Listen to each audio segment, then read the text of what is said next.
Good morning guys! For today's video, magluluto po tayo ng goat caldereta or calderetang kambing. So, sa ngayon po ay pinapalambot ko na through pressure cooker yung kambing.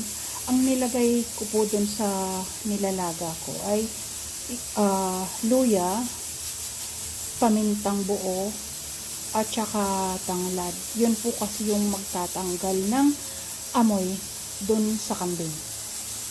And then, eto naman po yung ating panggisa.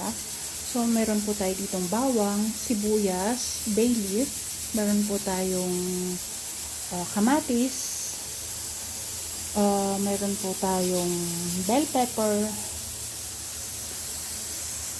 carrots at saka patatas. And then, meron po tayo dyan pineapple with beach, meron po tayong tomato paste, caravan sauce, at liver spread.